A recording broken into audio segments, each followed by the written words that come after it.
thank you so much for joining us tonight for another Beauty Triangle webinar. It's wonderful to have you with us. I hope you're all well and healthy and enjoying some much needed freedom now that things are starting to open up again. For those who don't know me, I'm Francesca White and I'm the founder of the Beauty Triangle. So it struck me as we were putting this talk together, which coincidentally is our 9th TBT webinar to date, that we've been communicating via our screens for well over a year now. You know, our worlds have changed beyond recognition, but thanks to technology and constant innovation, we're still able to have these conversations. And that's super important because now more than ever, we really do need to be talking about our health and well-being. So many of you will know this already, but the Beauty Triangle was set up to encourage these dialogues, as well as educating and empowering our audiences on every aspect of beauty and wellness. So we always discuss a single topic and always with 3 speakers who are all experts in their field. And I cannot wait to introduce you to tonight's panel, who are all at the sharp end of science and innovation, which means they're the perfect people to be talking to us about peak performance, whether that's the most high-tech ways to improve our skin, rebuild our bodies, or even enhance immunity. We can push them that little bit further to really reach our full potential. Now, peak performance will mean different things to each of us, and that's really important to recognize. However, tonight is about respecting our own natural abilities while learning how, with technology, we can really optimize ourselves. So we're going to be hearing from skin expert and founder of Illuminate Skin Clinic, Dr. Sophie Shotter, who'll be telling us all about the cutting edge techniques to safely and noticeably rejuvenate our complexions. We'll also be hearing from former surgeon and S-Thetics founder, Ms. Sherina Balaratnam, about the next generation devices to supercharge our physiques, both inside and out. And finally, from biohacking expert Kasia Zajkowska, who will be sharing the latest scientific advances that can repair and strengthen from a cellular level and far, far beyond. So we're going to have a little bit of time at the end of the webinar for you to ask any questions that you'd like to ask our brilliant panelists. Just drop your questions into the Q&A box at the bottom and we'll get to that at the end. That's enough from me. I'm going to hand over now to our wonderful speakers. They're going to say a quick hello and then we're going to get started. Sophie, maybe you'd like to kick things off. Hi, lovely to meet you all virtually. My name's Dr. Sophie Shotter and yes, so as Francesca introduced, I have a clinic in Kent called Illuminate Skin Clinic, where we specialise in all things aesthetic, but also combining the inside out wellbeing. And my real passion is for natural injectables with skincare done to the best that modern technology allows. Perfectly summarised. Thank you so much for being with us tonight, Sophie. Really excited to have you here. Next is Ms. Sherina Balaratnam. Maybe Sherina, say a quick hello as well. Absolutely. Thank you so much, Francesca, for inviting me to part of this. And good evening, everyone. I hope you're all keeping well. My name is Ms. Sherina Balaratnam. I'm the founder and medical director of my clinic here, S-Thetics in Beaconsfield, Old Town. I come from a background of reconstructive plastic surgery and burns, so I've always had an innate passion for functional and aesthetic skin science. This has led me to this new world of non-surgical medicine, and I now wholeheartedly specialize in regenerative treatments for the skin, face, body, and now also the scalp. As you can see, I'm highly immersed in tech, and I've really developed a passion and understanding for it, and I love blending this into the treatments to develop really high performance results for our patients. Thank you. I hope you enjoy today. Thank you, Sherina. And our final speaker is Kasia, founder of BioCell. Thank you for being with us as well, Kasia. Thank you, Francesca. Good evening, everyone. I'm Kasia Zajkowska, and I am a bioscientist turned entrepreneur. And I'm also a founder of BioCell Clinic, which combines breakthrough scientific analysis techniques and hyper-personalized program to boost your body's natural regeneration and tackle cellular aging, as well as beauty and aesthetic concerns. Sounds amazing, and we can already see your spaceship-esque background going on, which gives you an indication as to quite how cutting edge Kasia's clinic is. Anyway, we're going to get moving with the conversation. My first wonderful panelist, as you've just met her, is Dr. Sophie Shotter, founder of Illuminate Skin Clinic. And Sophie specializes in some seriously high-tech facial aesthetics. as we're about to find out. Sophie, so thank you very much for joining us this evening.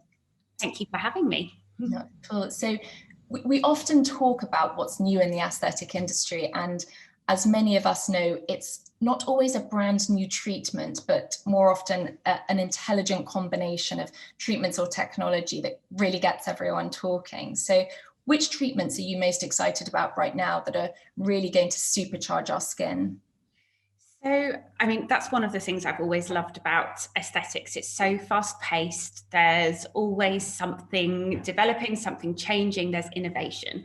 And a lot of the pharmaceutical companies, they invest a lot in this sector, and that makes it really exciting to work in.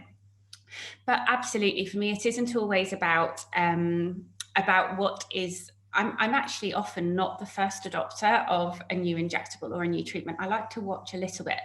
That's quite smart. Yeah. See what mistakes other people make before I make them. Yeah, exactly. And learn from others as well as myself. And yeah, but for me, it's about how we can use things together. So non-surgical aesthetics has just become more and more popular, and the results we can achieve with it have become better and better with time. So for me, one of the things I get asked about the most, and particularly at the moment in this Zoom era, is non-surgical facelifting. And so I'm doing a lot of combining technology-based treatments like the Profound by Candela, which is one of my favorites at the moment, with using structural and strategic fillers to really get some lovely, balanced, harmonious results that are better than you could with either alone. And the Profound is the fractionated radiofrequency, am I right? So it's combining microneedling with radiofrequency and delivering it for a longer duration than other devices on the market, which mean you get some downtime, but you get an incredible result from one treatment. Right, that sounds amazing. And is it just the one treatment you need when it comes to something like the Profound, or is it a course? Because that's, it's often understanding how much of a commitment you need to make to these procedures as well, isn't it, for the audience? Absolutely. It's about, some people find it easier to do a course of treatments that has very, very few of these have no downtime, but less downtime. And some people find it easier to find a week and hide away and do something that's a one-off. And that's what Profound is. It's something where you give us a week and you get on the studies, the equivalent of about a third of a facelift. Gosh, that's really impressive. And I think for the patient who is always going to be a little hesitant to, dip a toe into that sort of surgical arena, then it's a really clever solution. And you and I have spoken about this before, but I think there's not as much, sort of power behind just microneedling by itself, but you use those needles to really drive the radiofrequency energy into the skin. And I think you can have an amazing result. And I'm sure you're seeing that. Absolutely. Microneedling is a great treatment if what you want is glow, skin boosting. It can be beautiful, especially when you combine it with topical products that are then absorbed better into the skin. But this is about really delivering that radiofrequency energy down into where it needs to be to get that result. And what makes it really different is everyone talks about collagen when we're talking about these treatments, but this also stimulates your elastin. So you're not just getting the firmness back, but the bounce back. It's exactly the sort of, connection that's holding all the skin together. And I'm pleased you mentioned the word glow earlier, because it's just one of those words I feel is being thrown around all the time in the beauty industry right now. And that obviously makes sense, because all of us just want to look healthy and sort of alive and well, don't we? What are you up to in the clinic that can really get our skin glowing and looking like it's back to peak health after we've all been shut inside for well over a year? Oh, skin has suffered this year. How good our at-home regimes are. It's the dust, it's the being indoors all the time, it's not being as active as we normally are. It definitely takes its toll. Okay. So I think on the most simple level, get your normal lifestyle back, get back to being active, being outdoors, moving around more, because that circulation will really help. And in terms of treatment, for me, glow's about so many different things. I love combining things that are maybe less, they're associated as being less high tech, things like chemical peels that really nicely exfoliate, with injectables that can hydrate and plump, because for me, glow is about not having sort of the dead skin cell buildup, but then combining that with some clever techniques that will hydrate you inside out. And that's really where the magic happens. So you're sort of very much refining the skin surface, but then boosting all of the sort of lovely juicy plumpness beneath so that it sort of all shines in combination. Yeah, absolutely. And I mean, one of my go-tos is Profilo, which has been talked about time and again, and it's excellent. But everyone always asks about it still. It's one of the first things that people will ask about when I tell people what I do for a living. Yeah, it's such a lovely treatment for just, you can't go wrong with it. Almost every skin type will benefit from it. How much you need will vary between individuals and skin condition, but you can use it. I mean, it's one of my personal favorites in my regime, and I will have it from here to here every 3 months. And I'm really delighted to know they're bringing out a body version, so you can do that everywhere. I'm looking forward to that one. But yes, it's a brilliant product for just hydrating you inside out and giving your skin just a little bit more firmness. But it's also got a great sister product that I think is still much less talked about, which is called Viscoderm Hydra Booster. And it kind of sits between Profilo and a filler. Interesting. So a little bit more volumization or not at all? A tiny bit. So they call it viscoelastic. So it's sort of about stretching lines out. So one of the biggest concerns I see a lot of, and it really does change how your skin reflects the light, is when people have lots of creases in areas that so they're dynamic areas which we move. So forehead lines, for example, if you've got lots of lines here, it can really change how the light reflects from that area. It's true, it disrupts that smooth, even canvas. Absolutely. But and another area is the lip lines that people are very worried about. But if we have too much volume in some of these areas, it can make us look a little bit distorted, and the eye's very good at picking that up. And the Viscoderm Hydra Boost has been designed to kind of stretch those lines rather than filling them too much. That's very interesting. And supporting the skin quality around that area. So that's become a real go-to for me as well. It's really nice. And I think, it touches on the point that actually it's not necessarily about having a brand new product, but sometimes it's about the expertise and the artistry of the doctor or the practitioner who's using them to understand the most sort of advanced ways of using them. I mean, talking about injecting, you're a huge advocate for safety in injectables, which is incredibly important as these procedures are gaining in popularity and also becoming increasingly advanced, the things that we can do nowadays. How are you using technology to really sort of ensure a safe and yet successful injectable treatment for patients? So for me, there's so much I would love to do with safety that unfortunately, unless I somehow get into number 10, which believe me, isn't on my agenda. I feel like you've been petitioning for this. You should be in there by now. Unfortunately, I don't have the power to make those things happen. But within my remit, there's things, I'm involved a lot with Allergan with dealing with complications as well from treatment. So over time, I'm using a lot of ultrasound technology, which is obviously a very safe technology that we can use to visualize a baby in the womb when a woman's pregnant, but we can also use it on the face, and we can use it to, if someone's very worried or has had a problem in the past, we can use it to look at their underlying anatomy, and we can also use it in the diagnosis of problems. Yes, I'm using that an awful lot at the moment. And how does that work? Like if I'm a patient coming to see you for dermal fillers, and how does the ultrasound sort of diagnosis fit into that journey?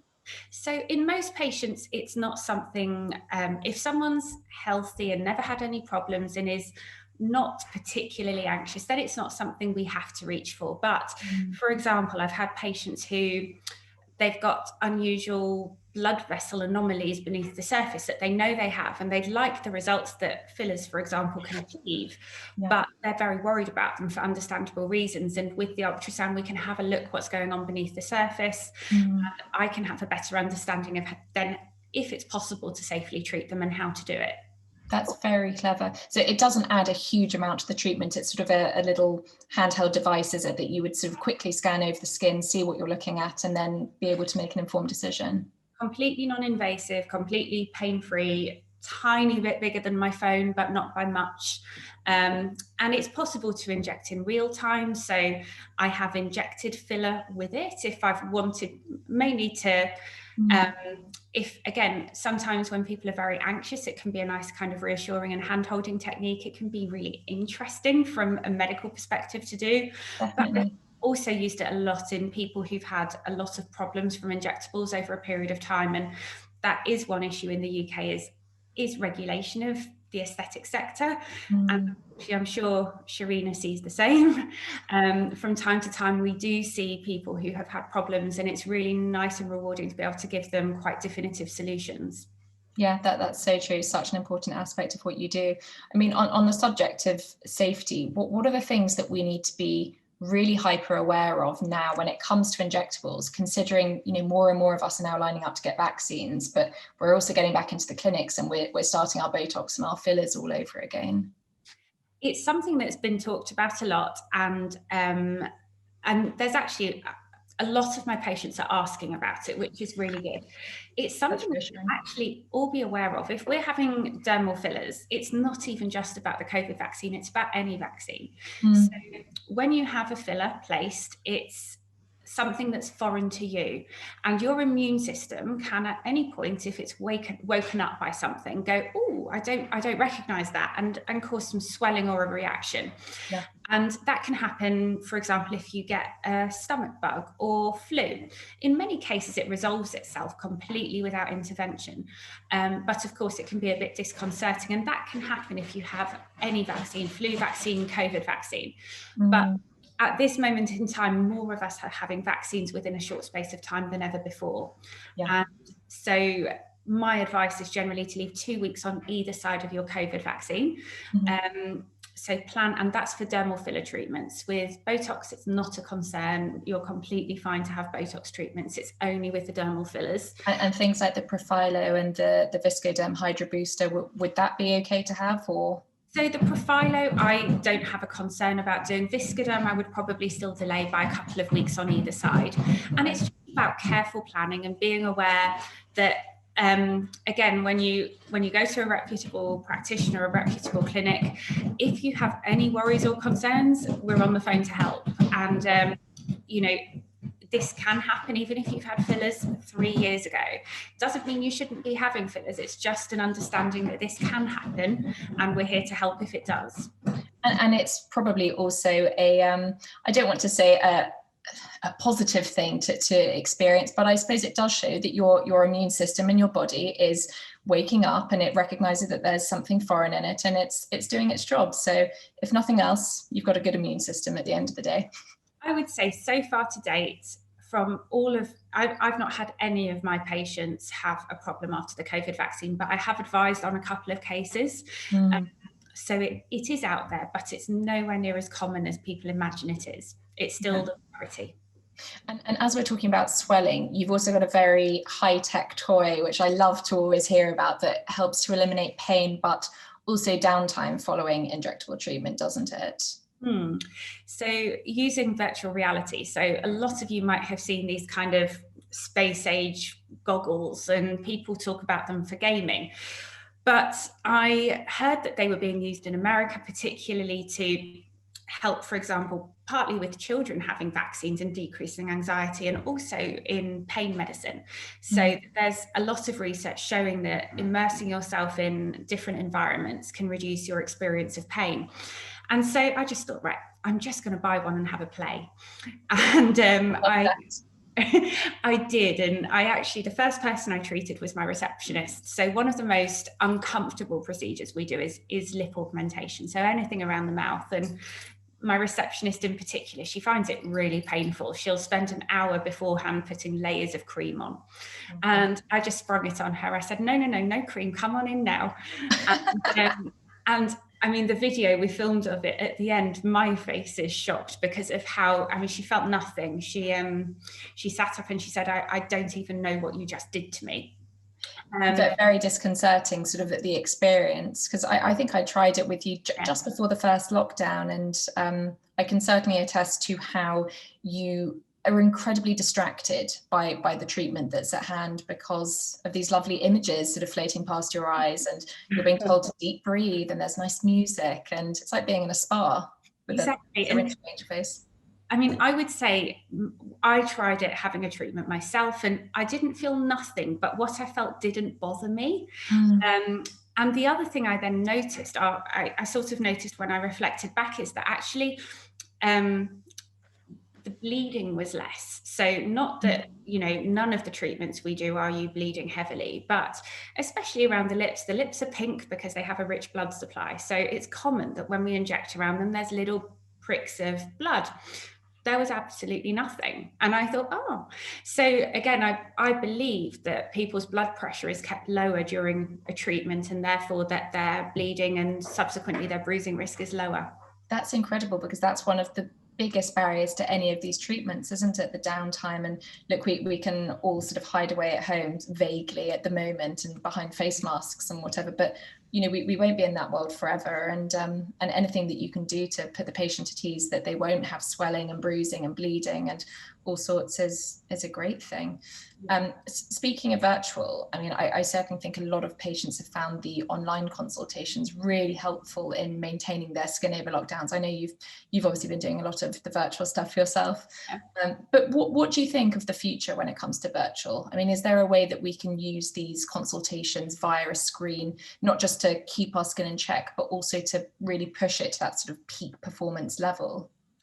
Absolutely. I mean, I think virtual consultations, from what I can see so far, are here to stay. So I would agree. Historically, I've had patients come from all over the world to see me, particularly in London. It's everyone flies in, and anyway, and a lot of the time we'll be consulting and having to fit treatment in while they're over for a limited period of time, and that can be quite challenging. And even if it's within the UK, if someone's traveling from the north, it can be hard to accommodate. So I'm finding I'm doing a lot of virtual consultations with people who live further away, and then being able to see them for treatment, with the caveat that my plan might change slightly when we see you in person. Of course. With the skin side of things as well, I think, I know, you know, I work with a platform called Get Harley. I found them through you. Yeah, you were. I think you were one of the first people I actually did it with. Oh, so it's a fabulous. I think skincare, for me, if you don't use skincare at home, it's like having a personal trainer and not going to the gym in between. So if you're coming to clinic having treatments, you should be using good skincare at home. And using good skincare at home will be better than doing nothing at all. So for me, the problem with skincare is there's so much marketing out there. So many people really try to do their best, but they're surrounded. It's overwhelming because it's a saturated market, isn't it? And you know, I'm constantly dipping into different, you know, bottles and you know whatnot. It's overwhelming. And it can be, you know, a lot of these products are really expensive, and people can go out thinking they're buying some magic elixir and be very disappointed. So what Get Harley is doing is enabling better access to skin experts, so that you can have a virtual consultation wherever you are with someone who really knows skin, and they can recommend you a regime, and it can be from different brands, whatever they feel is right for your skin, and it all arrives beautifully packaged together. And if you want to ask them a question about how to use something, or if you want to add something in, you can WhatsApp, and it's all a very, very engaged service to get you the most out of your skin.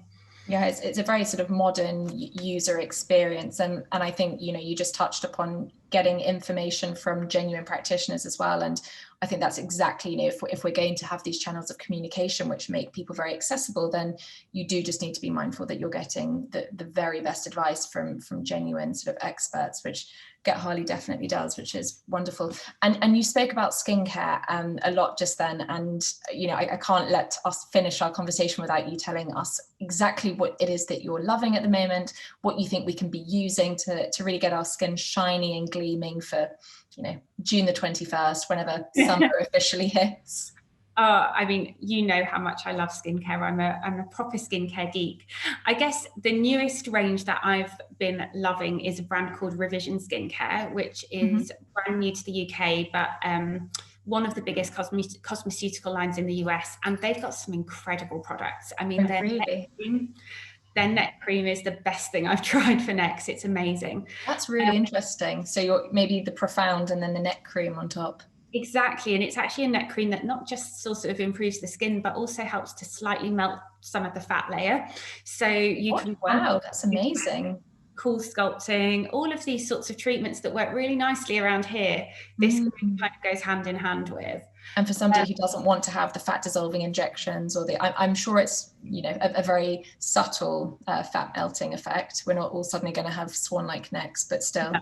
It's with any topical, there's a limit, but it will complement clinic treatments really nicely. And if you don't want to have clinic treatments, it will still give an improvement.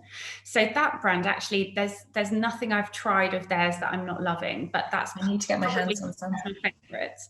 And then, I mean, the Mida Beauty is another brand I've fallen in love with over the last year, and their DIY facials have been what's got me through lockdown. Yes. How do they work exactly?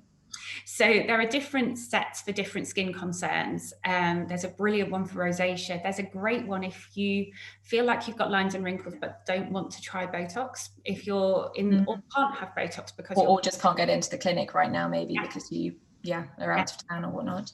And their hydrating one called Hydrofill is amazing as well. But it's a series of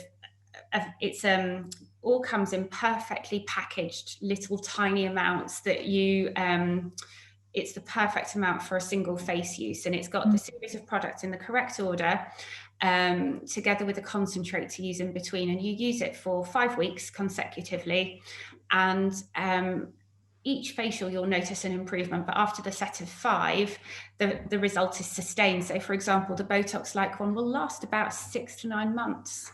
That's amazing. So all those women who sort of have to stop their Botox whilst pregnant, that could be a really nice way to tide yourself over. Exactly. It's a softer result. It's not the same, but it will, for people who don't want to or can't go down that route for whatever reason, it's a really nice alternative. It sounds really clever, and I love how, you know, we're all getting into the swing of using some quite advanced products at home now as well, and you know, it's really pushing us to learn more about our skin and how to manage it. And yeah, I suppose that's only a good thing. Thank you so much, Sophie. Wonderful as always talking to you, and that was really eye-opening. We'll speak to you a little bit later. So our next speaker is the wonderful Miss Sherina Balaratnam, founder of S-Thetics Clinic in Beaconsfield. If you've not been, you must visit. It's simply bursting at the seams with the latest aesthetic devices. So Sherina, we're all going to be on the edge of our seats listening to you tonight. Thank you for being with us first and foremost. It's a joy. Well, it's wonderful to be here. Thank you so much, Francesca. Of course. Obviously, I've spent many an hour in your clinic, so I can speak to your love of a gadget and for your very holistic approach when it comes to treating patients. But maybe you can tell us, as we start to come out of lockdown, finally, what do you think we're all seeking when it comes to peak performance? What do you think it means to us? Well, peak performance to me just means being at the very top of our game. Very top of our game in terms of everything that we want to deliver in our lives, from being top of our game to being there for our families, our friends, to being top of our game in terms of our health and happiness, to being top of our games in order to looking after them as well. You know, we want to care for people, we want to deliver. And, you know, on that note, I want to say a big shout out to my mother-in-law who's out there listening to me. You know, this is what we mean, you know, to be able to be present. And, you know, that is peak performance as well, because we haven't seen each other for many, many months. And peak performance also then refers to how we need to function in our home environments, but also in our workplaces as well. And the two are becoming so interlinked right now whilst we're doing both from the same destination. Absolutely. So we want to be at the top of our game to deliver to our workmates, our teams, as well as our customers, our clients, our patients, in my case. So to those of us out there, we want to be at the top of our game to deliver. And where that may have been a more physical space, that has now completely evolved into a very different space. And it's now turned into a virtual space. So we are spending more and more hours, you know, not looking far, but looking very near. And I know my eyes are definitely suffering from it. I don't know about anyone else's. I'm wearing glasses now, Francesca, in case you haven't noticed. Oh goodness, well they really suit you. Thank you. So, but that also is about peak performance. So, we need to make adaptable changes to this new norm in order to be able to peak perform. So it's about so much more than just being strong. It's beyond the physical. It's about being top of the game in so many ways so that we're able to continue to deliver, to bring value to what we do in our homes, in our professionals, and just to be the best that we can be, to fulfill our individual potential and to bring out the best in each other's.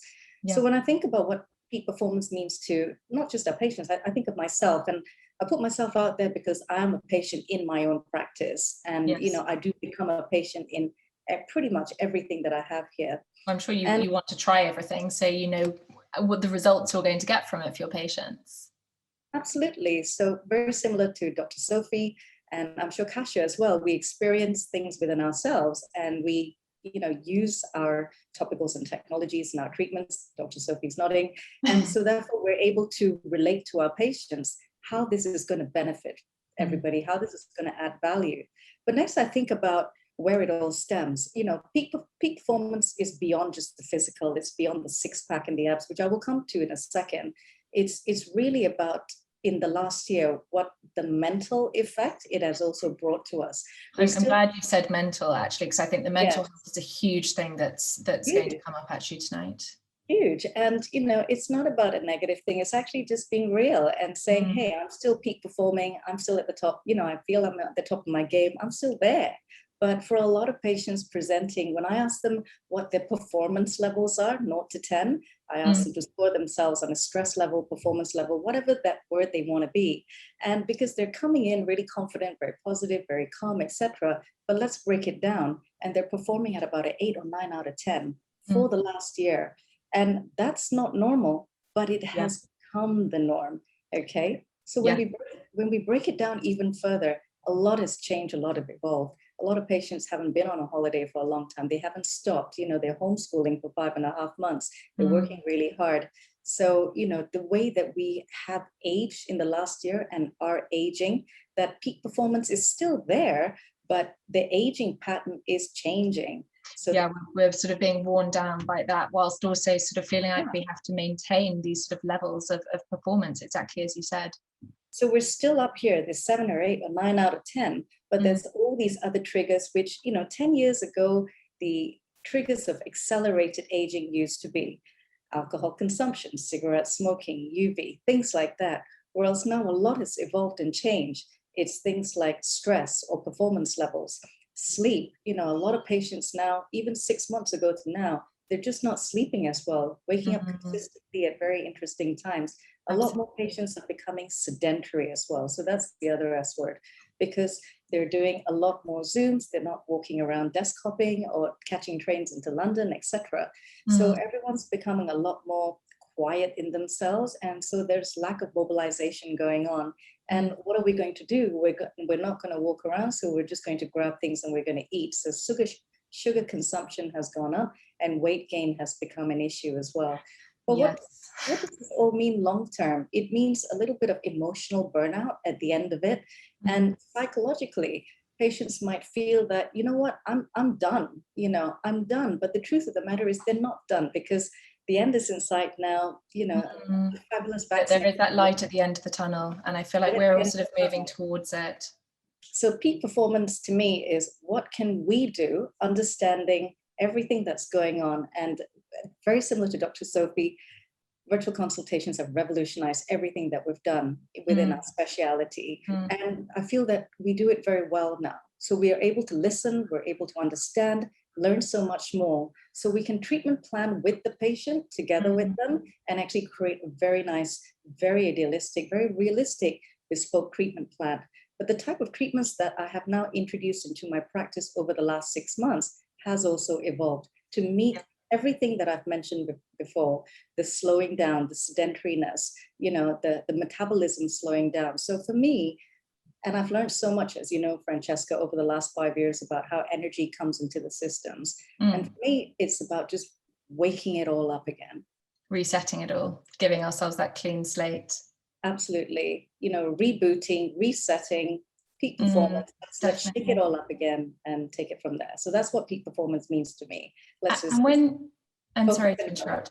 When you do get people, so you do the virtual consults, and when you do get them into the clinic, I mean, let's talk a bit about the technology, because you infuse the patient journey with tech at every stage, I feel like, you know, right from the start. And you've got some really clever devices in your clinic where you show the patient their skin, their body, even their scalp in the most incredible detail. So maybe we can talk a bit about all of the sort of devices that you have, and why it's so beneficial to the patient, you know, to be using tech in this way. It's important for patients to visualize. We're in this era where we're comfortable with looking at ourselves. A lot of patients we've become comfortable because of this. Yes, become comfortable. So there are a lot more understanding of having a picture taken. 10 years ago, when I first started taking images of patients using an imaging device from the States that I have, it's called the Visia imaging system. They used to be, why do I need to have that? I don't want to have that. Is it necessary? So it was probably met with a little bit of negativity, to be honest. Whereas roll forward 10 years, our patients are dying to get into that device and to be able to learn and understand. So it's a really key part of the whole consultation pathway for me. So we start with a verbal consultation, and then we marry it together with the visual. And that way, patients can understand what the external surface of the skin looks like, but we're able also to see 2 millimeters subsurface, Francesca. And that is where, as Dr. Sophie says, you've got your collagen, you've got your elastin, your hyaluronic acid, all of those essential building blocks of the skin. We can also look at facial redness, vascular dilatation. We can look at bacteria under the skin. And patients it's terrifying when you see all of that sort of put out on the screen in front of you. And it's your baseline. It's interesting. That way you know where you are right here, right now. And that's important. But you can also get a really good understanding about the history of the patient, how much time in the sun, how much stress, how much redness, how much inflammation. So we talk about this word, are you inflammaging? Yes, and exactly. Our patients now are inflammaging. So we need to really marry together the tech, the consultation, and then with that, we can treatment plan. And with the treatment plan, I'll calculate in a 6-week skin cycle. So that's how my brain works mathematically. And with the treatments plan, with the imaging, we can then calculate and predict how they should go. So beyond the skin imaging system, we also now have the 3D imaging for the face, where we can look at contours. Dr. Sophie mentioned injectables. I carry out a lot of facial injectables. And we look at contour and definition loss. We lose a lot of jawline, like a bony scaffolding as well. The neck is the next best thing as well. So the Vectra 3D imaging. The Vectra is the one that I stood in front of the last time I was there, I think, sort of in underwear, but it's fantastic because it sort of gives you this 3D avatar of your body, and it's so unusual because you never see your body in 360 degrees. You can rotate it on the screen, and you can really sort of actually appreciate the physique and see where actually things maybe aren't as bad as you thought they were. You know, we get very used to seeing ourselves in the mirror, straight on, 2-dimensionally in a screen. And I think sometimes seeing ourselves from all angles is a really positive experience. That's a really good thing for you to say. And I'm so pleased that you felt that way about yourself, because whenever I have patients in front, and you look fabulous, by the way. And whenever I see, you're welcome. I see patients in front of the Visia, I say, look, as women, we're naturally going to pick on the things we like less about ourselves. So before we do that, can we focus on the positives? Yes. And it's great to be able to empower women with, well, actually, here you are from your skin, your facial contours, and your body, your waist, your buttocks, whatever that may be. And let's see what we can do, if I've been requested to do so, to take that and take it up peak performance and optimize what you already have. Very similar to the imaging. Now we have a brand new imaging system for scalp, Francesca, you know, called the Hairmetrics, again, from the sister company, from the sister of the other two. And we can now visualize the skin of the scalp and check out its health. Which is fascinating because we would never see that. And actually, I think so many of us ignore our scalps entirely. We focus so much on our hair. So, you know, our skin to many of us stops at our hairline. And it's really not the case, you know, it really does go all the way back. Absolutely. And now we can, you know, really educate somebody who is going through stress and sugar and glycation and all of those things, working very hard, looking after the children at home, that we have a lot of inflammation also going on the skin of the scalp. So being part of the hydrofacial and Canfield study clinic for Europe for this treatment. It's called the hydrofacial Caravive. We've been able to identify that this inflammatory pathway of aging can actually produce a lot of hair loss. And yes, by exactly. doing scalp treatments and exfoliating the skin of the scalp. Is that the little nozzle that you do the scalp exfoliation with? That's a little nozzle. And through that, you can actually put peptides and home solutions. I've got everything here to really mechanically push everything through the scalp with home solutions. And I bet this is so popular right now. I mean, the sort of general stress and anxiety of the last year, I think, has thrown up all sorts of issues, and hair loss is definitely one. And I always find hair loss so interesting that it happens in those sort of 3-monthly cycles. And, you know, if we're experiencing hair loss now, it's not what happened yesterday. It's really what happened 3 months ago. And it's wonderful that you can actually track this now with this technology. Absolutely. And that's the really key point about the tech. You can track the changes. And with that, patients feel even more motivated. They feel even more inspired. And the more you drive somebody's positivity, you're releasing all of those positive hormones. They're just going to keep going and going and just getting better and better results every single time. So I love incorporating tech throughout the whole treatment pathway. We do repeat it very regularly here at the practice. Just to keep the patient on track, I think that's super important. Tell us a little bit about the Caravive from Hydrofacial, because to my knowledge, it's sort of the first sort of medical grade scalp facial that's really landed. And like I said, I think it's a really crucial thing for a lot of people right now. You know, hair loss can affect us in such a deeply rooted psychological way. And, you know, it's very much a part of our identity, isn't it? Absolutely. And you know, us ladies and, you know, our male patients, we love our locks, and we like, it makes us feel good. It makes us feel empowered, makes us feel more confident at home, at work, you know, everywhere. So having a little bit of hair loss, whether it's mild, moderate, whether it's severe, it can severely impact our confidence. And this is what the likes of Kasia, Dr. Sophie, myself, this is what we're all there to deliver, you know, improvement of confidence in our patients. But when it comes to the hair loss, we need to determine, is it medically induced? Is it pharmacologically induced, medication-wise? But is it also stress-induced? And we see a lot of stress-induced hair loss, you know, and in times we call that telogen effluvium. So these are things that we need to determine by a very, very detailed consultation. Now having the imaging in the form of the hair metrics, we can be able to show patients and calculate and measure what their baseline is looking like in terms of their follicle count and in terms of the number of hairs, the thickness, the width, the interfollicular distance. And we'll then be able to show them changes in inflammation, the positive benefits that are happening.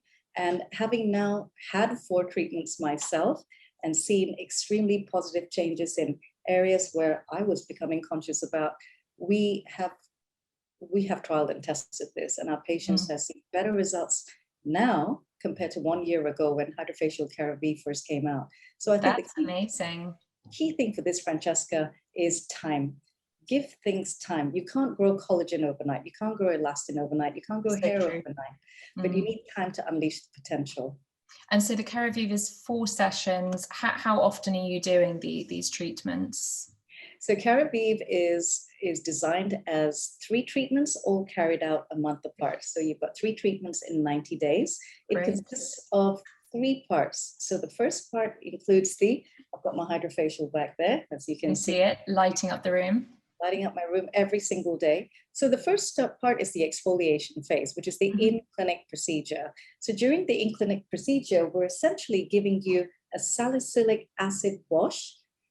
And what that's doing, breaking down all of the sort of product buildup and dead skin cells. Dead skin cells, product buildup, removing excess oil, everything that's actually stuck within the skin of the scalp as well. And we're also stimulating the microcirculation. So the scalp skin does actually go a little bit erythematous, which is a good thing because we're stimulating the microcirculation. Circulation, exactly. Absolutely. And then we're producing a very specific vial of 7 growth factors and 2 peptides. So in total, there are 7 proteins that are being pushed into the hair follicles, into the skin of the scalp, and massaging all of it in using an at-home spray. So you've got a 3-step process. Very cool. So there's the at-home element as well. Much like Sophie was saying, sort of, you know, you need to be doing your homework in between appointments to really get the full benefits of a lot of these very high-tech treatments. Absolutely. And it's all about dosing. You have to give the skin of the scalp the relevant dosing that it needs in order to be fully saturated to stimulate that hair growth. So it's very key when I have patients come back, I want to see how much they've used. That's the test. Bring your bottle along. Absolutely. Bring your bottle along, because we want to make sure that you're using the dosing absolutely right and getting the most out of the treatment. Maintenance-wise, we would suggest every 3rd month. So we have a 4th treatment that we book in 90 days, and we repeat the skin analysis on the scalp to look at the success of our patient results. Oh, fascinating. I mean, another thing to move away from scalps that I think has really taken a beating in the past year has obviously been our bodies, you know, whether it's the slightly sort of improvised at-home work setups that we all have. I know my posture's all over the shop because of it, or whether it's just having not got to the gym and sort of, you know, eaten sort of excess sugar, exactly as you mentioned at the beginning. How through sort of, you know, the tech in your clinic are we able to rehabilitate our bodies right now and sort of get back to feeling like our sort of most bulletproof selves? Well, I think we've just completely, you know, taken this one to a whole new level, Francesca, and I'm so excited because for the last almost 3 years, we've had one of the most revolutionary technologies that I've come across in my career that has been launched on the planet. So we had the original M-Sculpt produced by a company called BTL, and that is a high-intensity focused electromagnetic wave stimulation that would build muscle, simultaneously burn fat, and improve something called diastasis recti. So that is the muscle separation that we see post-pregnancy, even in weightlifters, someone who's undergone some trauma. So following the success of the original M-Sculpt, when I reflected on the last 1 year that my patients have had, that I have had personally, and being, I don't want to consider my patients and myself more sedentary, but that is literally the way that we're living right now. I wanted to get more peak performance back again, because when I think about our collagen, elastin, hyaluronic acid losing 1% every year, same like with bone and similar to muscle, we're also losing 1% of that as well. I want our patients and us to age, and my family and friends to age even better. So I've just invested in the latest M-Sculpt called Neo. Have you got something to show us here? You didn't bring the machine. So I've dismantled one of the paddles. Oh my goodness, wowzers. And these paddles are huge. The new paddle is huge. And my new M-Sculpt Neo is state-of-the-art, it's revolutionary. There are 3 devices here in England, so it's brand new, launched just last week. Oh my goodness, so you have the first one outside of London. The first one outside of London. And this is what high-intensity focused electromagnetic wave looks like. It looks so simple, but you've got electrodes in there, but it's a synchronized radio frequency now built into the system. So you've got, and so this sort of goes onto your abs, doesn't it, or onto your bottom? Those are the areas that you can treat with this. Absolutely. So you've got 2 indications for the large paddles. So it's FDA cleared for the abdominal area. It's also FDA cleared for the gluteal area. So what it essentially does is you've got now not just high fem, but you've got high fem and radio frequency synchronized through one platform that's delivering heat onto the skin. So you will get an element of skin tightening at 40 degrees. Really nice. 42 degrees of heat going into the subcutaneous fat. So you will get more fat loss. And at the same time, you're getting 45 degrees of temperature using the radio frequency being delivered into the muscle. God, that's amazing. It's 3 in 1. It's the 3 things that everyone always wants: a bit of skin tightening, a bit of muscle definition, and the fat loss. I mean, it's who needs the gym, quite frankly. Well, we should all keep going to the gym. And I think that's the whole benefit. You know, this must never replace what we're continuously doing. This must actually work in adjunct, because the more continuous blood flow that you provide the muscle after 4 of these spaced a month apart, that's the standard protocol, you're continuing that blood flow, you're continuing the muscle growth, which we call hypertrophy and hypoplasia, and you'll end up with a much better outcome. So for me to think there's 7 clinical trials showing that this increases muscle growth by up to 25% in 90 days, that's incredible. And for people who find it very difficult to sort of build muscle as well, this is really giving your body the ability to outperform its natural self, isn't it? You know, I think it was you that said to me, we're only using, as human beings, 35% of muscle capacity, and this takes us up to 100%, Francesca. 100%. 100%. So when you think of the brain capacity that we use every day, our lung capacity, we're never at 100% of most things. So very similar to our muscles, when we're really pushing ourselves at the gym, we're probably using 35, 45%. If we're, I'm a big fan of Dwayne Johnson, The Rock, The Rock will probably be hitting about 60% plus, more probably The Rock. However, us, we're probably hitting about 35%, whereas this bypasses the nervous system and takes us beyond the human species potential to 100%. And that's why overrides that whole sort of response that our body would normally have to shut down. It's very, very cool. Let's talk about lasers, because I know you've got so many pieces of tech that I want to cover. And I think laser is an area of aesthetics that has really evolved. What are you predominantly using lasers for at the moment in clinic? And I suppose, how are they contributing to us achieving that peak performance? So laser wavelengths and laser energy is so interesting, because you're essentially using energy, beauty through energy, and you're harnessing the UV light and directing it towards tissue, to a target that it's very specifically looking for, and you're causing it to disrupt. So take, for example, areas of sun damage, you're looking at melanin. So you're looking at pigment. And if you're looking at vascular, facial redness, thread veins, so you're looking at hemoglobin. And if you're looking at things like skin texture, lines and wrinkles, etc., then you're looking for a target, which is water. So common lasers that I use in the practice will be targeting things like that. Those are what we commonly get presented to us by patients. One of the most latest devices that I brought in 3 years ago is something called the PicoShow laser. So I just want to show you, this is my PicoShow laser handpiece over here. I love your show and tell that's going on tonight. It's a little show and tell. So why would I have a PicoShow laser in my practice? Well, this would be ideal for someone who would like pigment revitalization as well as skin revitalization. So some pigment control from the sun as well as textural improvement. I call it skin toning. So when you think of skin toning, this would be ideal for a patient with little time for downtime. And why is that? Because this laser works on a trillionth of a second. So it's the world's first laser to actually deliver the energy that quickly. So by that trillionth of a second impact on the skin doesn't really have much opportunity to get warm. It doesn't get hot. So this is, again, ideal for somebody who is darker skin type like myself, because back in the old days, we weren't able to treat a darker skin type as safely and effectively. That's brilliant. So it's suitable for all skin types now, is it? Absolutely. So I can treat my skin type, I can treat darker. It is great for chickenpox scars, it's great for acne scars. So we can treat patients safely and reproducibly without causing any scarring. Yes. So it works on a vibration effect. And this is the one that's been derived from the laser that's been used to shatter, is it tattoo ink? Absolutely, you're correct. So this was created for the tattoo removal profession, and they found out that tattoo patients were coming back saying, fantastic work, no side effects, my tattoos are gone, but look at the difference in my skin quality. Something very positive is coming back here.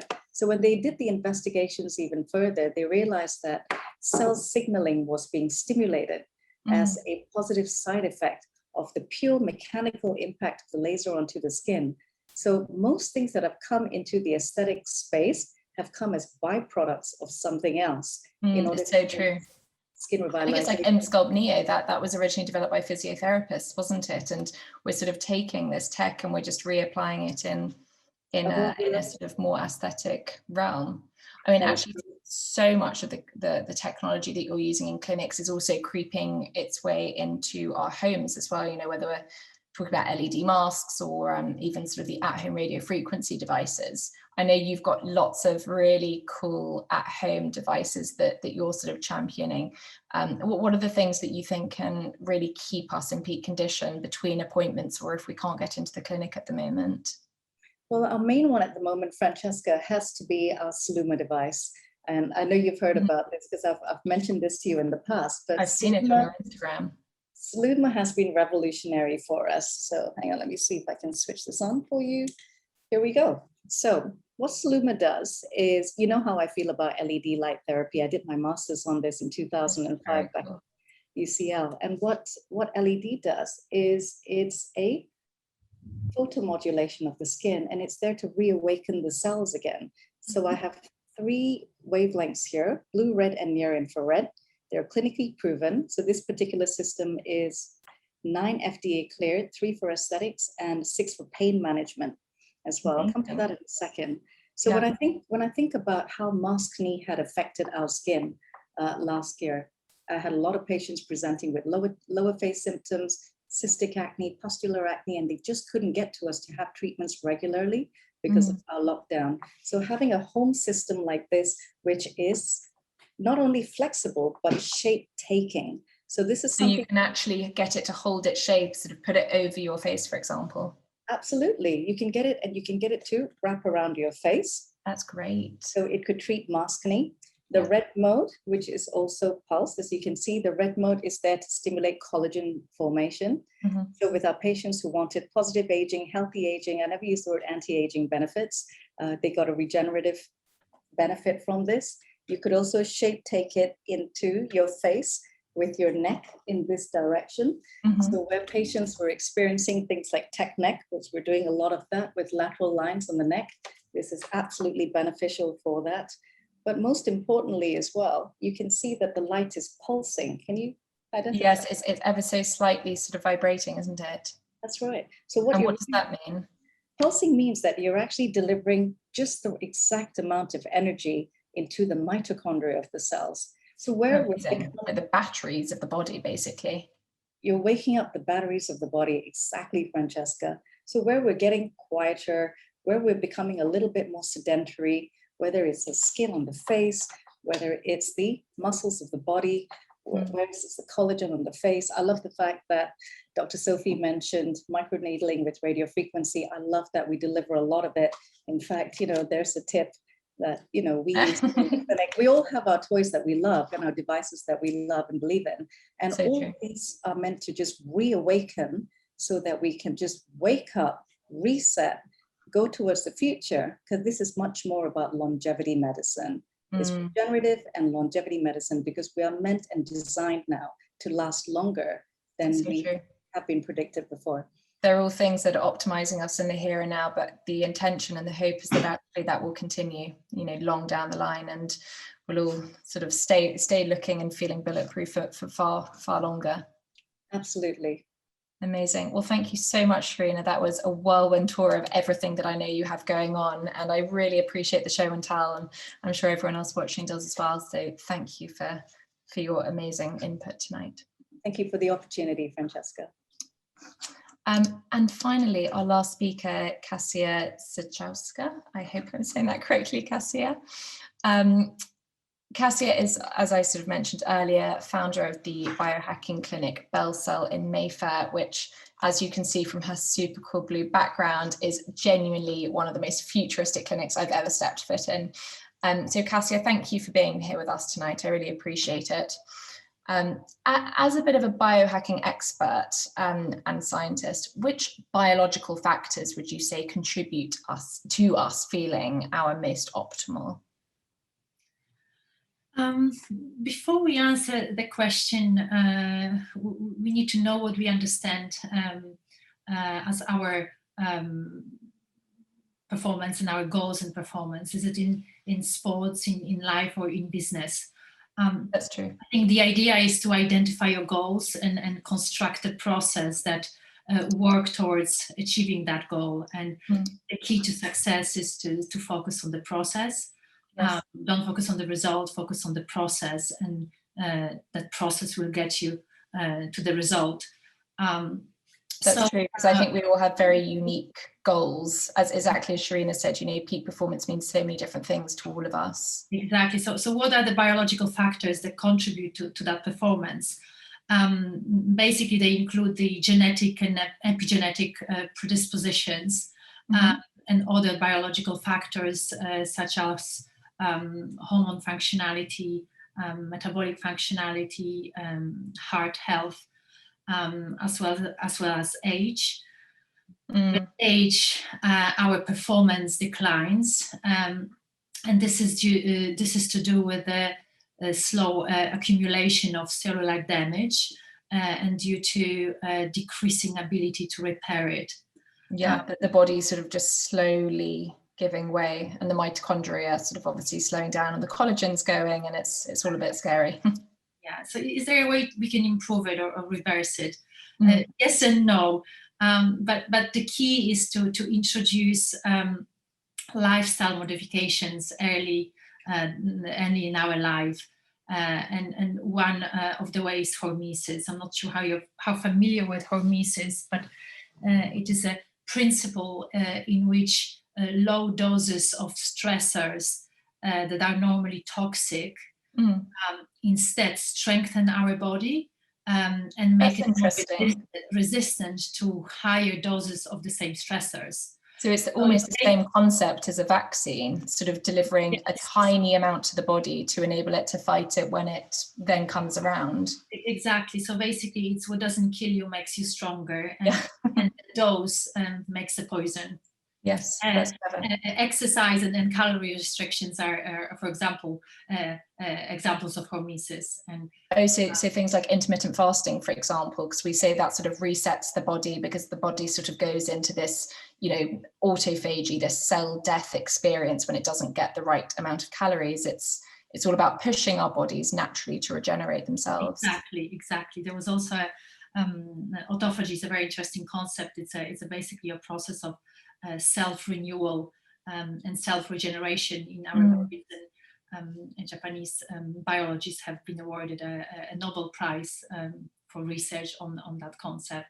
I love it. It very much feels like being a computer and sort of switching on, off, and then back on again. Giving yourself that real reboot. Yeah. So it's another example is exercise, and it contributes significantly to our performance and our sort of anti-aging solutions.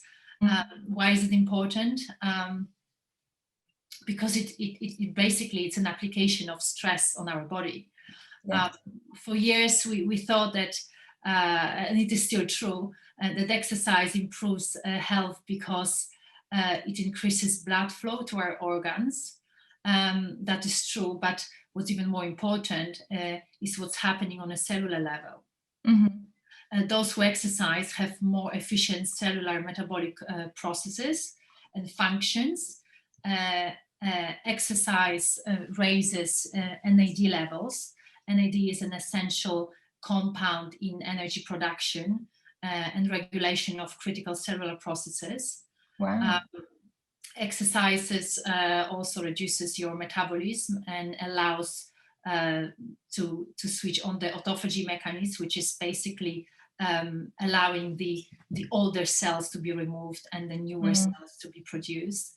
So it basically triggers a process of self-repair.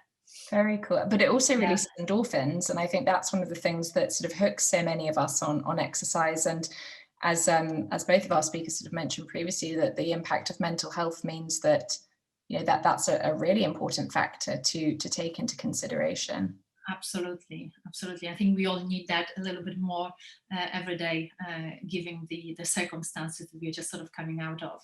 I read studies recently that said, human interaction is actually the most key thing to living a longer life nowadays, sort of fleeting human experiences, which I found very interesting. Yes, I mean, Yes, I was just going to comment that, there's certain sort of areas around the world called blue zones where...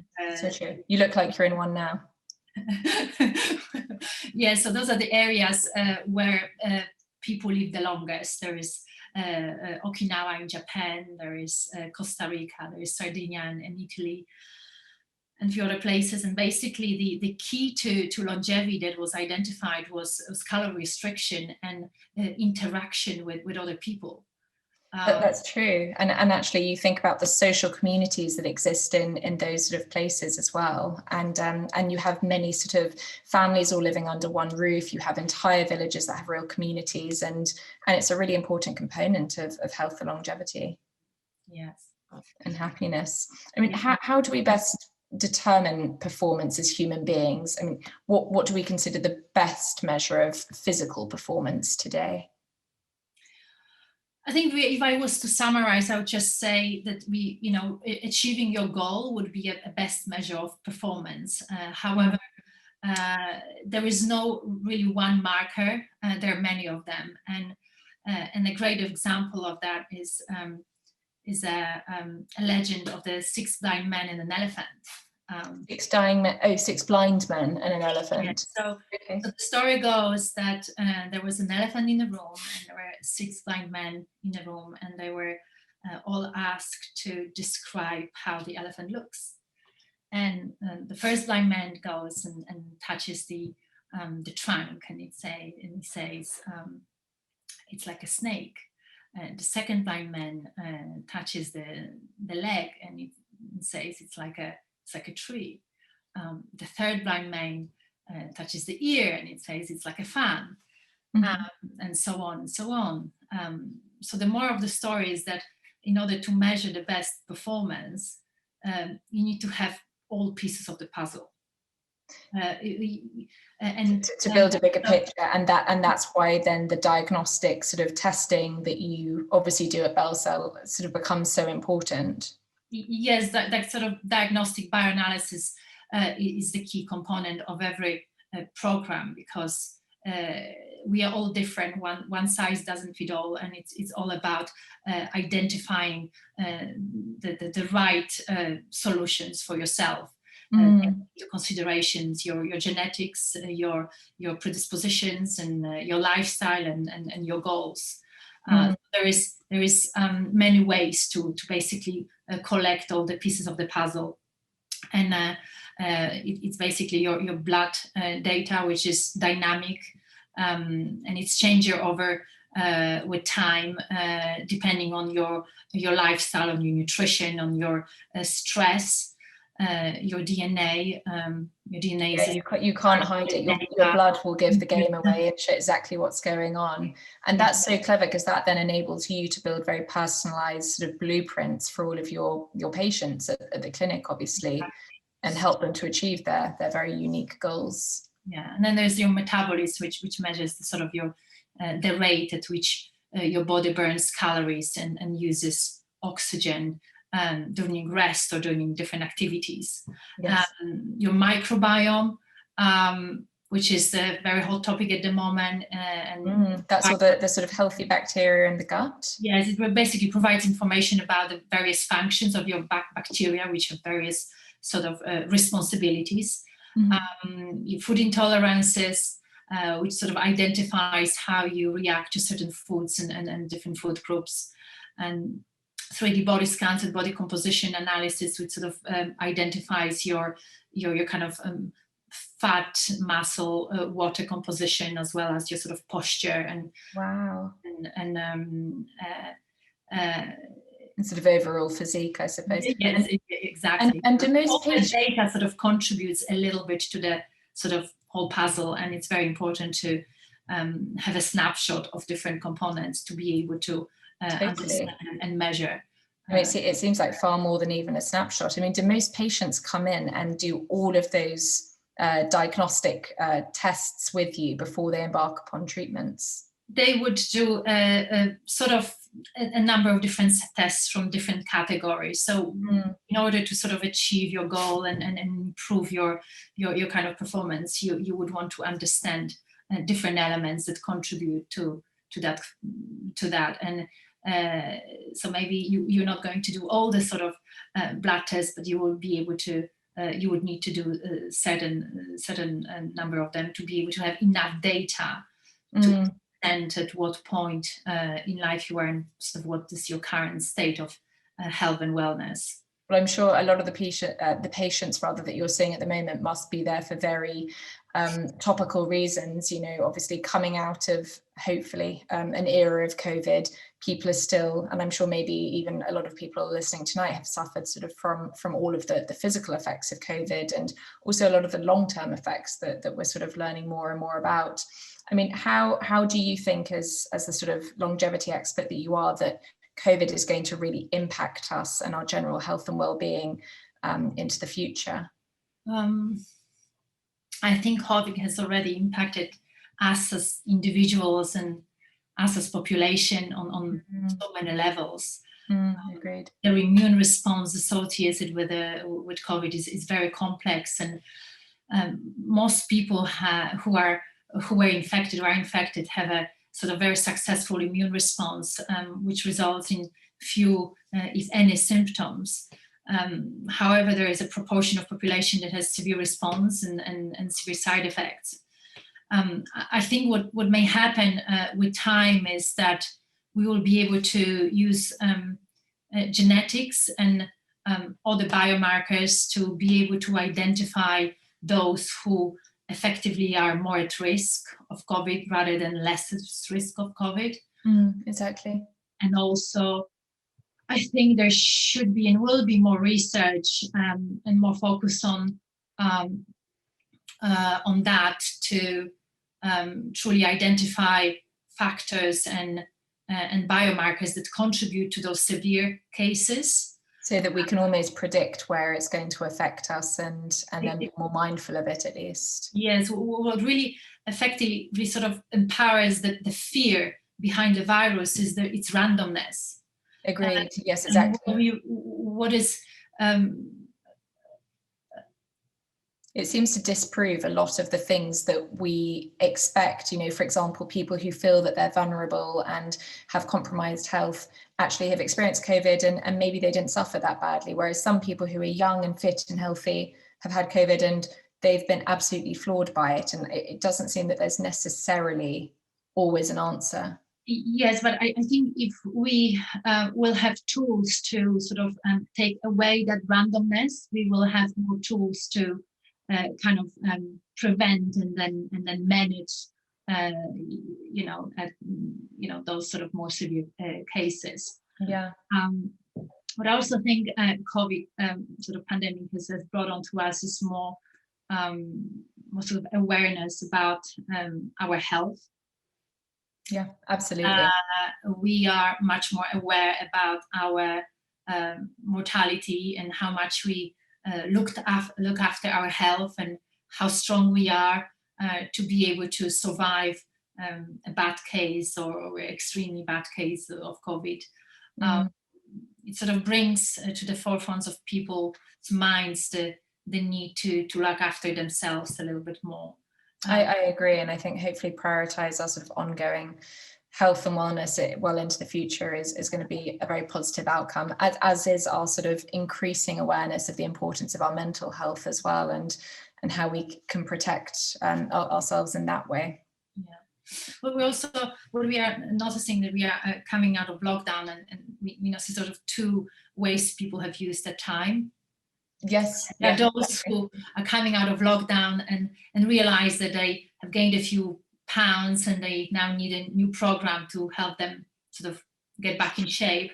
But there's also a large group of people who use the time to sort of address their health and fitness, and they have become fitter and healthier.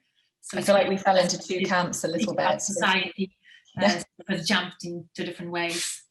Yeah. We'll all be coming to Bellcell to get onto some amazing weight loss program, I'm sure. I mean, tell us a little bit more about the sort of very futuristic therapies you do, because you offer everything from IV drips to anti-gravity massages to oxygen therapy. And actually, I'm sure the latter is incredibly helpful for all of those sort of people that we were just discussing who have maybe suffered from COVID and experiencing sort of, reduced lung capacity and respiratory performance.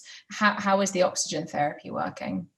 So oxygen is the sort of most essential element of our body, and it's a true energy source.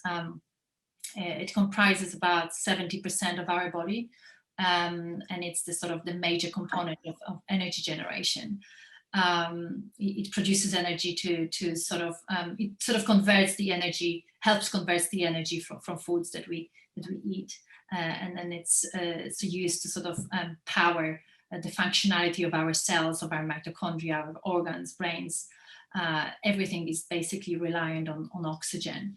If you can sort of consider the fact that human can survive weeks without food, days without water, but only minutes without oxygen. It's so true. It is the most fundamental thing for us. It's just basically respiration, and oxygen respiration is fundamental for our health and fitness. And it's breathing is the sort of the most natural things that we do throughout the whole life. It's the first thing we do and it's the last thing we do, really. So, yeah, and I take a deep breath as soon as you say that, but I feel like a lot of us still aren't breathing properly. I mean, is that something that the oxygen therapy can improve? It depends which oxygen therapy. There is a number of different oxygen therapies, and which ones do you offer? Yeah, we offer all of them. my favorite is hyperbaric oxygen therapy, which is basically breathing 100% oxygen under pressure. What it means is normally oxygen is carried through red blood cells. Under hyperbaric oxygen conditions, it is more soluble and it is carried directly to the organs and through different sort of delivery systems. So what it means, you sort of create this hyperoxygenation in the body, which has a sort of, as a result, has a number of different effects, including sort of recovery, regeneration, it decreases inflammation, it sort of helps in sort of killing bacteria and pathogens. Improves is that reboot of your body again, like we were talking about earlier, that whole reboot and reset to your body? Yes, it's a very effective treatment. So, you know, anti-aging treatment improves fibroblasts and collagen production as well. And it's very effective and commonly used in sports and recovery as well. And good for post-COVID, would you say? It's definitely a treatment that I would myself use, if you know, to sort of help improve the long COVID sort of symptoms. Yeah, agreed. Yeah, since it's yeah. And what other ones do you have? It's a sort of like, so if hyperbaric oxygen is sort of imitating conditions underwater, pressure underwater, and there's another treatment called intermittent hypoxic training, which is also called altitude training, and that treatment sort of imitates conditions in the mountains. And it's what people always do when they're sort of planning to hike up Everest or sort of do a crazy marathon or something. Yes, but essentially what it does is you expose your body to lower levels of oxygen, and by doing so, you are improving your metabolic processes. So then, at the sort of normal conditions, you are functioning more effectively. Really interesting. So it's very sort of effective in sort of improving your metabolic performance and also in weight loss. It's interesting, you know, whether you're in need of recovery or sort of looking to push your athletic ability, that there's a solution within the oxygen therapies. I mean, just finally, before we wrap up, your clinic is obviously very much at the cutting edge of all things wellness and longevity, but what do you think we should be looking out for in 2021 or sort of into the future in terms of trends and emerging technology? I think we will be seeing more of the sort of Peloton-like devices. I think Peloton has gone through the roof since lockdown. Yes, I think we'll be seeing more of the competitors to Peloton, and you know, it's a very efficient workout, I suppose. It's something that everyone has space for in their homes, and as more and more of us bring our normal life into our homes, then that's only going to contribute to our performance. Yes, I think there's going to be more sort of techie solutions with screens that will sort of bring the outside world inside our homes. So you see, you know, Peloton is sort of a first mover to bring your sort of gym settings into your home while you're still, you know, working with professionals and a group of people. I also believe that genetics testing will become more popular. Your genes are your destiny, and your genes are not your destiny at the same time, because when people do genetic tests, well, basically when you do a genetic test, you find out the genes that you have a sort of certain predispositions. Now you have a lot of sort of power and influence how you are going to switch on and off those genes. And I think it's a very, very powerful information to have. Yes. What else? I think personalization. I think we are much more demanding, and we realize that we are not all the same. And I think personalized solution, where is sort of personalized programs to sort of help us reach our goals, or supplements or personalized skincare. That's so true. Anything where we feel like it's sort of derived from our DNA, or we take a selfie on our iPhone and it configures our skincare. I mean, there's some crazily advanced sort of solutions coming out now. Yes, yes, there is a number of different solutions, and including sort of a genetic test, this sort of targeting your sort of skin. And identifying different traits that sort of, show your balances of imbalances, and then based on that data, we can design and manufacture a skincare that is sort of balancing out those, imperfections or sort of over functionality. Yeah, exactly. And just sort of bring the body back to more balance and sort of a more optimal state. I think you're right, particularly using that technology, much as Sherina and Sophie was sort of explaining with their devices. It's really good for the patient to understand what's going on at a deeper level, and really the things that are going to trigger things to happen in later life, and the changes. And it's a brilliant thing to be able to open people's eyes to all of that through what it is that you offer.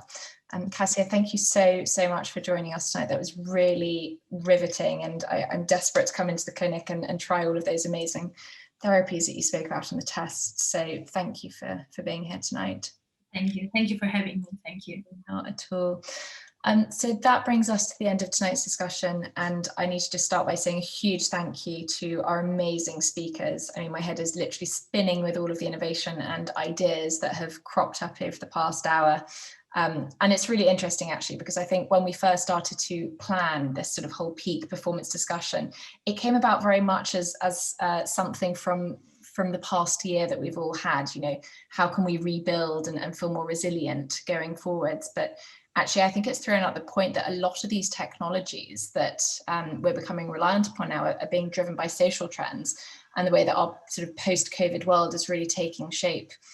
We're relying more and more upon technology, all the things that we just spoke about, imaging systems, at-home devices, in-clinic treatments, and they're strengthening our skin and our bodies and our baseline health, which is amazing. But in doing so, we're also being given that amazing ability to understand our bodies better. So that I think hopefully means that we can continue to keep them firing on all cylinders, and that's something really to be excited about. Before we finish up with a few audience questions, can I quickly remind you that when you leave the webinar, there's a short questionnaire for you to fill in so that we can send you a helpful recap from tonight's discussion, as well as to connect you with Sophie, Sherina, or Kasia, should you like that. And please don't forget to leave your email address, because that means that we'll enter you into a prize draw to win a Get Harley virtual consultation and bespoke regime, which is incredible. And I'm very jealous of the person who gets their hands on that. Otherwise, you can use the code TBT15 until the end of this year. It's valid until December the 31st, and you'll get £15 off a virtual consultation redeemable against all of your prescribed products. So do not miss out on that. So I'm just going to see what questions have come up. One that might be relevant for Kasia to answer. What can genetic testing tell us about ourselves?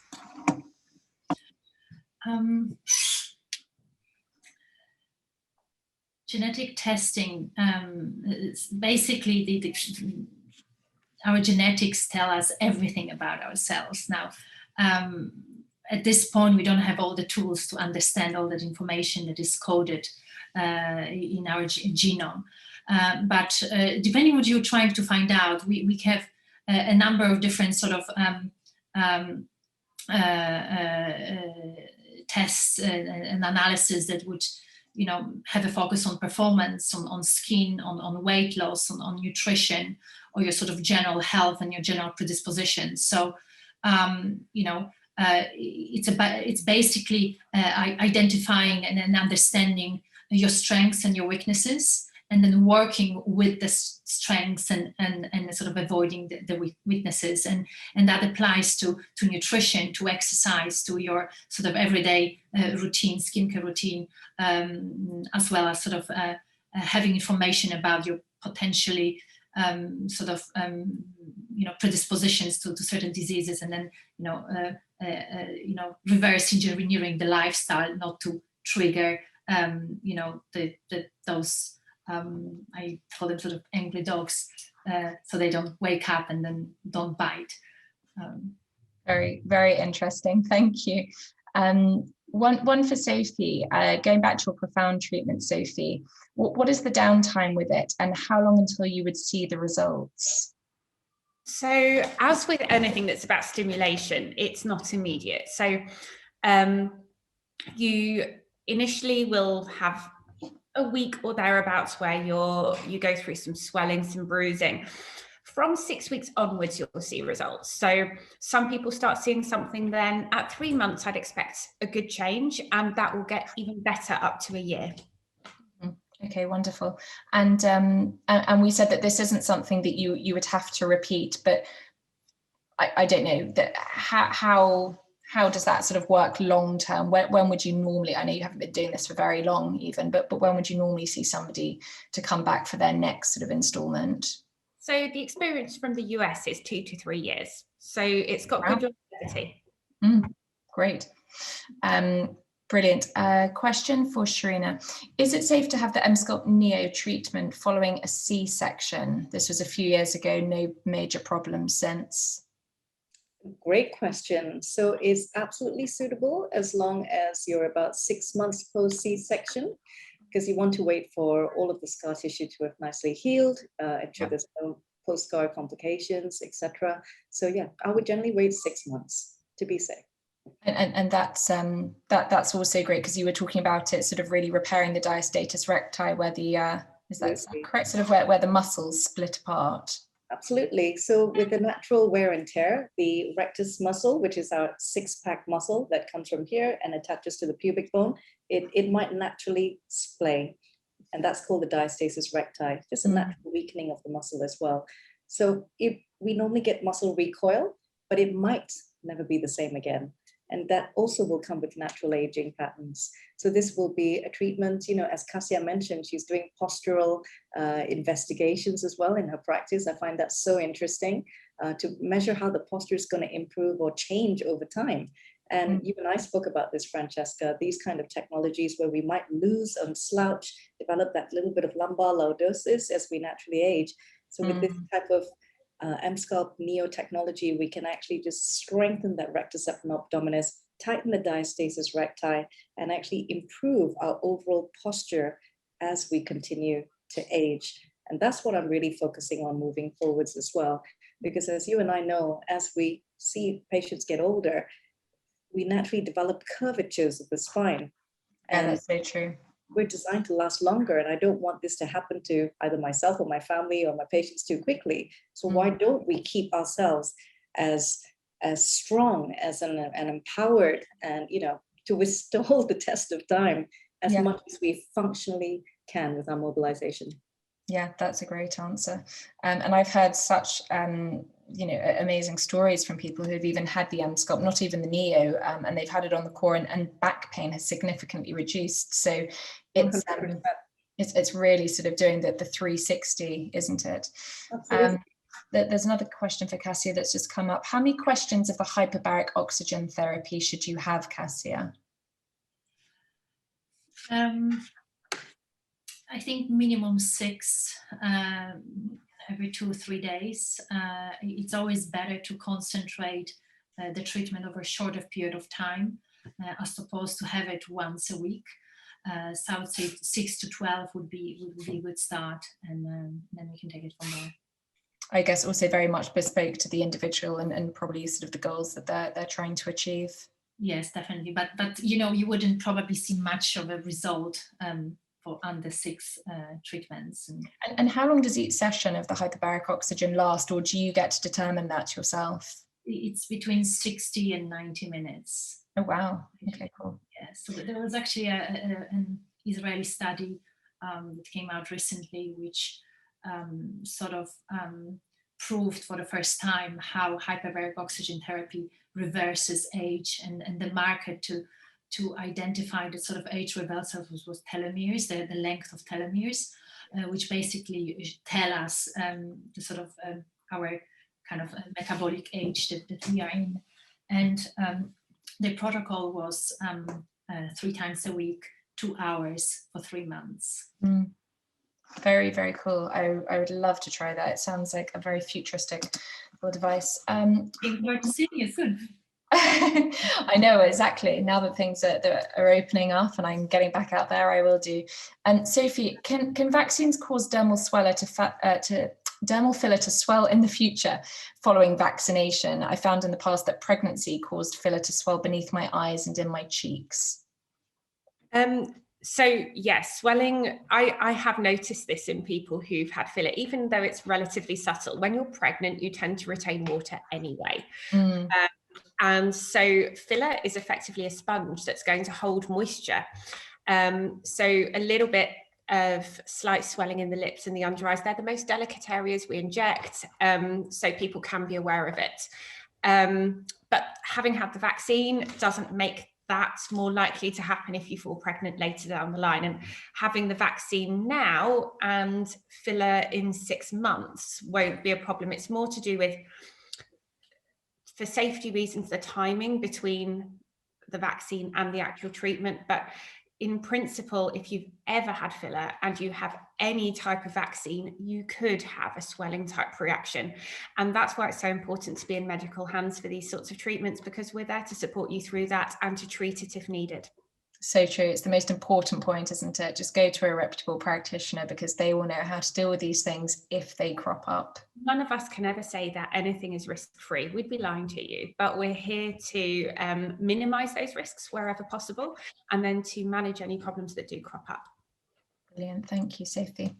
Sherina, quick one for you. Is the PicoSure laser suitable for melasma across the forehead and on the upper lip? Well, the beauty about the PicoSure laser, as I said, all skin types, and it's one of the main reasons why I brought it in to treat melasma. With melasma is a tricky condition, because if you spring upon melasma too quickly and too aggressively, you could actually send it the other way.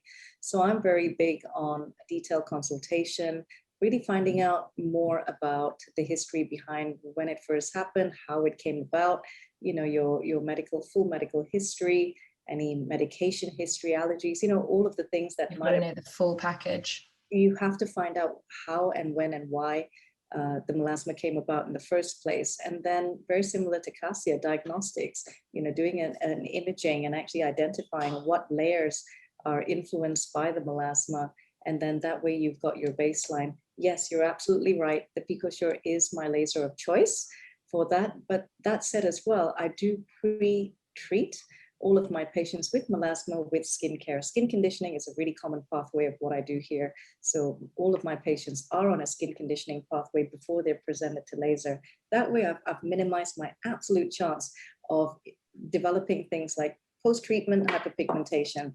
It shouldn't happen with devices like this, but ultimately I want to get a better performing result that's going to be controlled and optimized and develop long-lasting improved results continuously. So yes, that would be my protocol. And I love the sort of layering of all the different things that you're doing, the skincare, the devices, I'm sure sort of extra stuff at home. It's definitely how we always say that you get the sort of most tangible results, but also ones that have real longevity. Absolutely.